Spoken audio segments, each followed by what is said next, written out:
యేసుక్రీస్తు పరిశుద్ధమైన నామంలో ఉదయకాల వాక్య ధ్యానంలో వీక్షిస్తున్న విశ్వాసులకు, సంగమునకు, సేవకులకు, సకల పరిశుద్ధులకు దేవుని కృపయు, దేవుని సమాధానము, ఆయన మందిరంలో నుండి దీవెన మీకు మీ కుటుంబములకు కలుగునుగాక.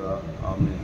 ఉదయకాల వాక్య ధ్యానము కీర్తనల గ్రంథము 71వ అధ్యాయము 14వ వచనమును ధ్యానం చేసుకుందాం. నేను ఎల్లప్పుడూ నిరీక్షింతును, నేను మరి ఎక్కువగా నిన్ను కీర్తింతును. దేవుడు మనకు అనుగ్రహించిన నిరీక్షణ శుభప్రదమైన నిరీక్షణ. ఈ నిరీక్షణ అనగా ఎదురు చూచుట, కనిపెట్టుకొని ఉండుట, తేరు చూచుట. ఈ నిరీక్షణకు మూలము ప్రభువైన యేసుక్రీస్తు నామమునందు విశ్వాసం. అందువల్ల హెబ్రీయులకు రాసిన పత్రిక 11వ అధ్యాయం 6వ వచనంలో, విశ్వాసము లేకుండా దేవునికి ఇష్టలై ఉండుట అసాధ్యము, ఆయన వద్దకు వచ్చేవాడు తన్ను వెదుకు వారికి తప్పక ఫలము దయచేవాడని ఆయన వద్దకు వచ్చి కనిపెట్టుకొని ఉండవలనని, ఆ విశ్వాసం మళ్ళా నిరీక్షణలోకి నడిపిస్తూ ఉందని దేవుని వాక్యంలో రాయబడి ఉంది.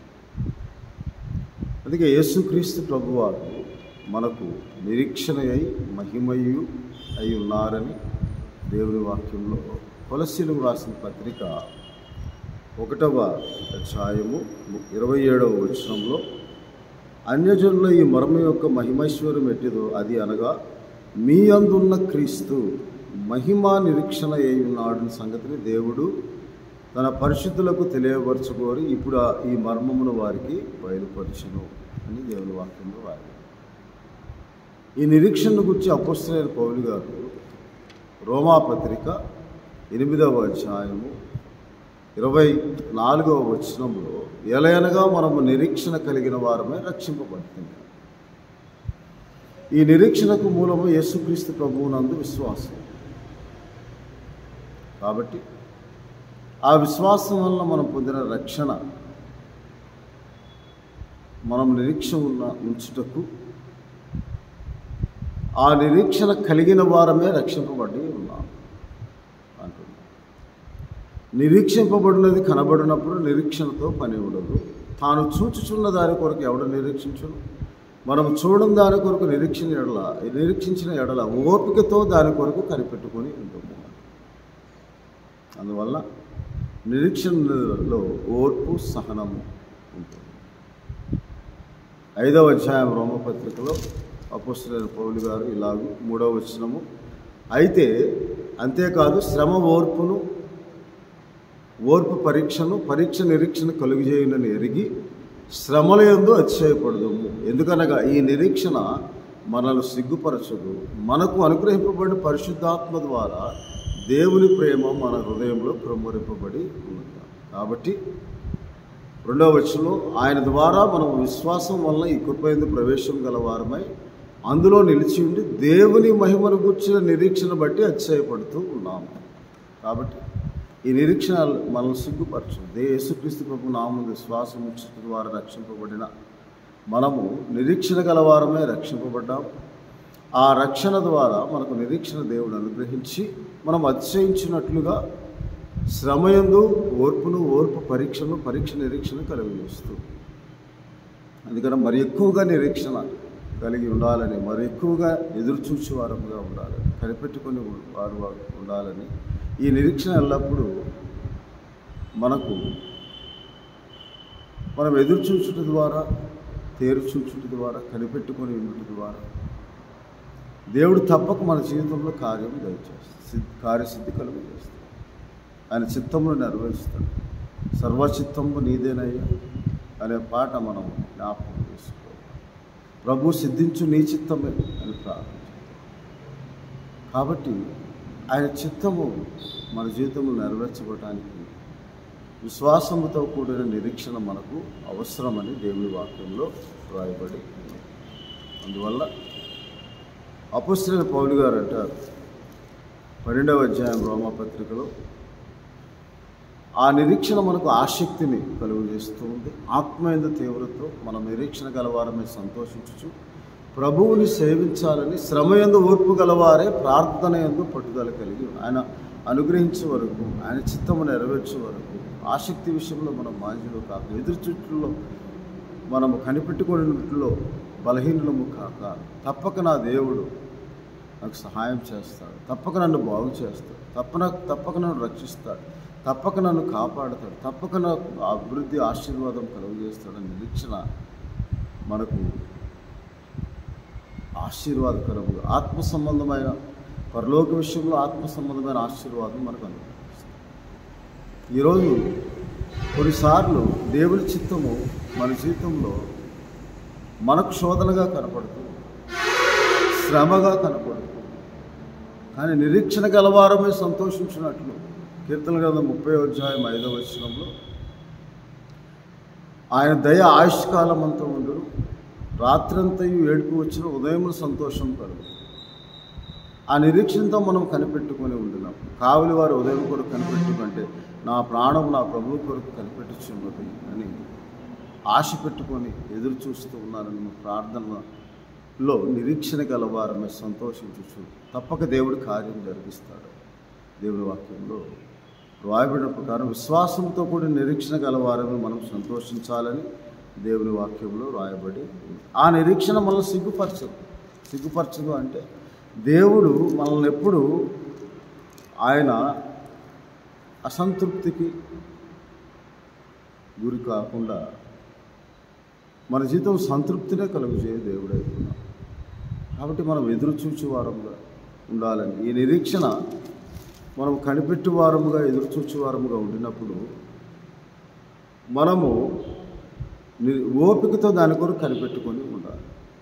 అప్పుడు పరిశుద్ధాత్మ దేవుడు మనకు సహాయం దయచేస్తాడు.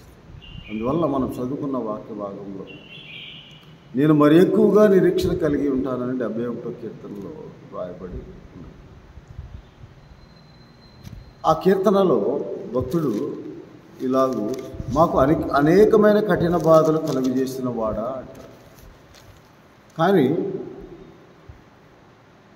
20వ వచనంలో అనేకమైన కఠిన బాధలు మాకు కలుగజేసిన నీవు మరలా మమ్మల్ని బ్రతికించేదవు అనే మాట అక్కడ రాయబడి, అది నిరీక్షణతో కూడిన విశ్వాసంతో కూడిన నిరీక్షణ గలవాడే ప్రార్థన.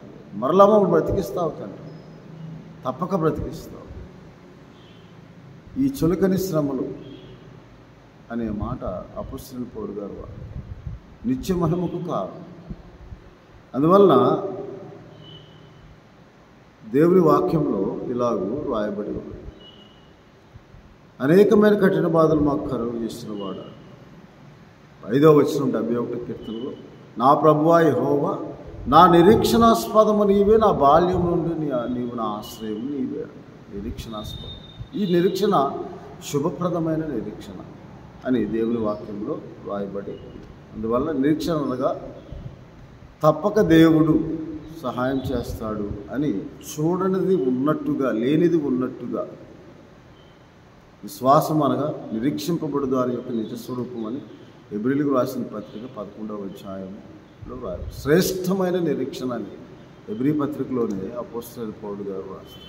కాబట్టి ఆ నిరీక్షణ మనం కలిగి ఉన్నప్పుడు శ్రమలోను ఓర్పు కలిగి ఉంటాం. ఓర్పు పరీక్ష నిరీక్షణ కలిగి చేస్తుంది. దేవుని పరీక్షలో మన ఓపికతో సహనంతో కనిపెట్టుకొని దేవుని యందు ఉంచిన విశ్వాసం నుండి తొలగిపోక, ఆ విశ్వాసమే నిరీక్షింపబడి దాని యొక్క నిజస్వరూపం మనకు అనుగ్రహిస్తుంది. ఆ నిజస్వరూపం యేసుక్రీస్తునందు ఉన్నదని కొలస్సీ 2:17లో రాయబడింది. అందువల్ల ఈ శ్రేష్టమైన నిరీక్షణ మనం పొందుకొని దేవుని చిత్తమును ఎరుగునట్లుగా దేవుడు తన కార్య సిద్ధి కలుగజేసి మనలను ఆశీర్వదించినట్లుగా కూడా హెబ్రీయులకు రాసిన పత్రిక 7వ అధ్యాయము 18-19 వచనములలో అంతకంటే శ్రేష్టమైన నిరీక్షణ దాని వెంట ప్రవేశపెట్టబడి దీని ద్వారా దేవుని యొద్దకు మనం చేరుతున్నాము. ఆ శ్రేష్టమైన నిరీక్షణ ఎప్పుడు మనల్ని సిగ్గుపరచదు. దేవుడు తన కొరకు కనిపెట్టి వారి విషయంలో, తన కృప కొరకు కనిపెట్టి వారి విషయంలో అనే మాట రాయబడింది. కాబట్టి అక్కడ మార్కు సువార్త 1వ అధ్యాయంలో 40వ వచనంలో కుష్ఠరోగి యేసుక్రీస్తు ప్రభు యొద్దకు వచ్చి, ప్రభువా నీకు ఇష్టమైతే నీవు నన్ను శుద్ధునిగా చేయగలవు అంటాడు. అదే నిరీక్షణ. ఆ నిరీక్షణతో మనం కనిపెట్టుకుని వారముగా, నీకు ఇష్టమైతే నీవు నన్ను శుద్ధునిగా చేయగలవు. 40వ వచనంలో వచ్చి నీకు ఇష్టమైతే నన్ను శుద్ధునిగా చేయగలవు అనగానే ఆయన కనికరపడి చేయి చాపి వారిని ముట్టి నాకు ఇష్టమే నువ్వు శుద్ధుడవు కమ్మని.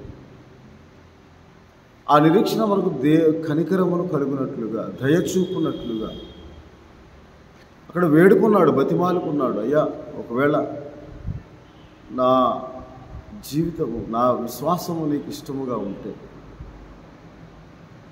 నీవు నన్ను శుద్ధునిగా చేయగలవు అన్న నిరీక్షణ మనకు అవసరం. తప్పక ఆయన చేస్తాడు, బాగు చేస్తాడు. నన్ను నా బాగు చేయు దేవుడుకు నీవే అని మనం ప్రార్థన నిరీక్షణతో కనిపెట్టుకొని ప్రార్థన చేయాలి. ఆయన మీద ఆశ పెట్టుకొని ప్రార్థన చేయాలి. కనిపెట్టుకొని ప్రార్థన చేయాలి. ఎదురు చూచుచూ ప్రార్థన చేయాలి.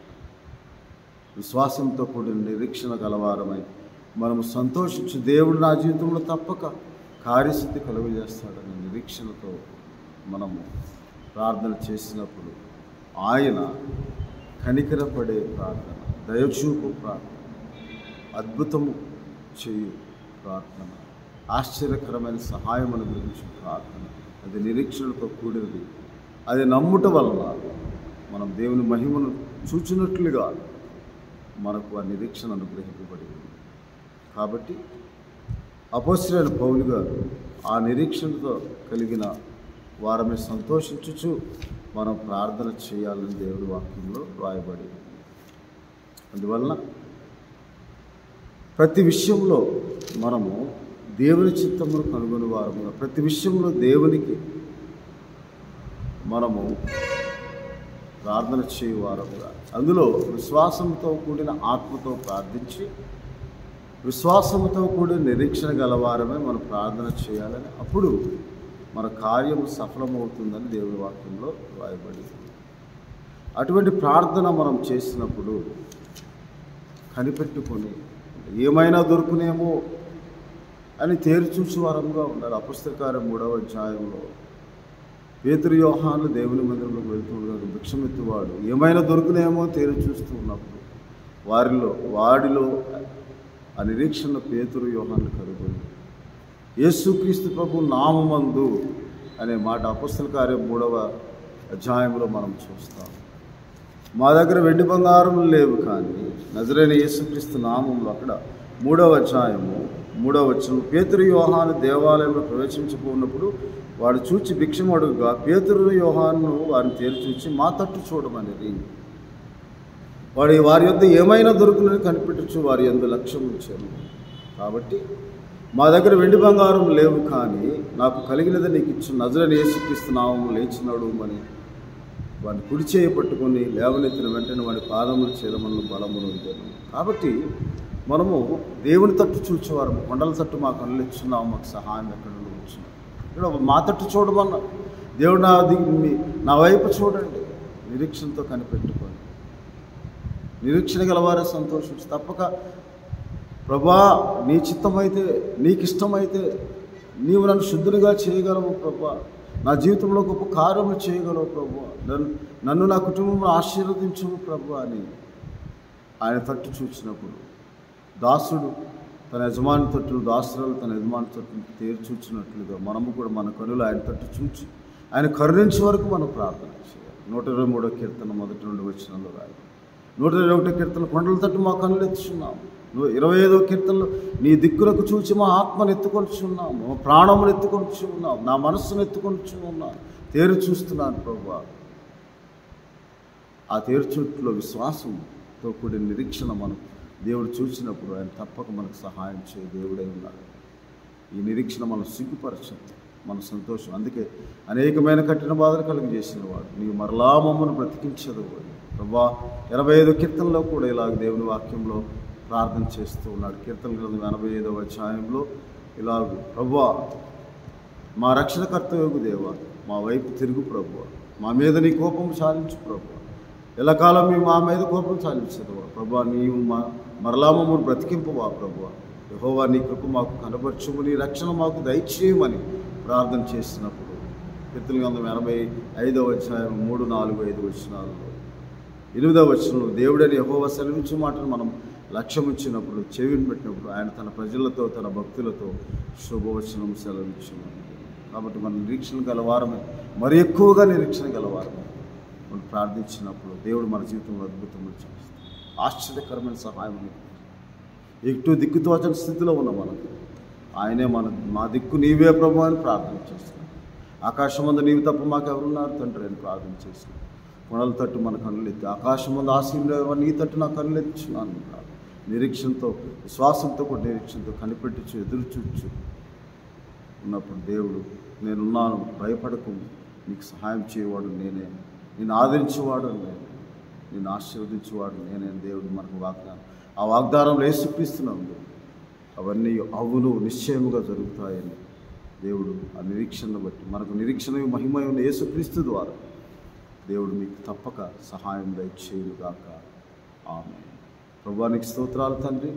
ఉదయకాల సమయంలో అటు నిరీక్షణ గలవారం శ్రేష్టమైన శుభప్రదమైన నిరీక్షణ ప్రభువా, జీవంతో కూడా నిరీక్షణ కలిగి ఈ వైపు చూస్తూ ప్రభువా నీవు తప్పక మాకు సహాయం చేయ దేవుడు. నిరీక్షణ గలవారు సంతోషించు ప్రభువా, శ్రమలో ఓర్పు గలవారు, ప్రార్థన ఎందుకు పట్టుదల గలవారు ప్రార్థించి మీ దీవెనలు పొందుకున్నట్టు వీడి ద్వారా వీక్షిస్తున్న ప్రతి ఒక్కరికి అద్భుతమును ఆశ్చర్యకరముగా సహాయము దయచి అనారోగ్యంతో బిడ్డలను దర్శించండి, ముట్టి స్వస్థపరచండి. అనేకమైన బాధల్లో, శ్రమల్లో, శోధనలో, ఇబ్బందులు ఉన్నవారు మీ జ్ఞాపకం చేసి వారు కూడా ఇలాగ ప్రార్థించి విశ్వాసంతో కూడా నిరీక్షణతో వారు ప్రభువా మీ మహిమను చూసినట్టు గల సహాయం దయచేయండి. ప్రతి ఒక్కరిని దీవించి ఆశీర్వదించండి. యేసుక్రీస్తు ప్రభు వారి పరిశుద్ధమైన నామం ప్రార్థిస్తున్నాము.